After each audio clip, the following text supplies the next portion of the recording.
The Blair Witch arrived on the Oculus Quest and Quest 2 platform last week. I love a good scare, so I hopped in and gave it a whirl. I found it to have high production value, but to be only moderately frightening and mildly entertaining.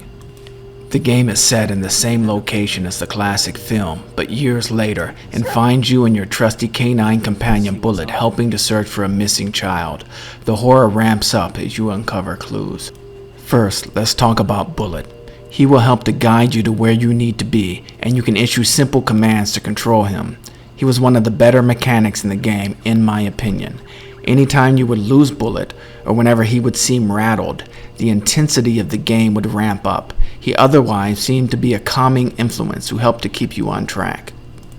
The graphics are quality for a mobile title. I have no complaints there, and would give it a solid B. My only complaint is that the cutscenes were in 2D mode rather than VR mode, though that was to be expected since the game was originally built for a flat screen. The sound effects and voiceovers are also quality. The sounds do a good job of setting the atmosphere, and I give them an A. Gameplay was more difficult to rate, because at its core the game is primarily a walking simulator. There is interaction, exploration, and some puzzle elements. It's much more of a game than something like Affected the Manor, but don't expect a ton of action. Some players will enjoy this and others may feel disappointed. It really depends on your personal preference. The game let me down in the fear factor though. Despite Affected the Manor being a full-on walking simulator, I found it to be more frightening. The ambient monsters who would surround you in the forest were spooky at first, but that wore off quickly. The story kept it interesting, but I like a little bit more terror in my horror games. The game will often leave you without any sense of direction. You can expect to spend time wondering what you should be doing, if the game is bugged out, and why Bullet isn't offering any assistance.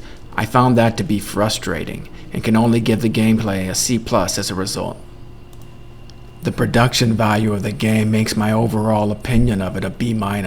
It's not a bad game, but if you're on a budget, there are some reasonable alternatives to be had at a third of the price, like Affected or Dread Halls, but neither of those titles had the production value or story to match the Blair Witch. I personally prefer the more action-oriented approach of Lies Beneath, but that's just me.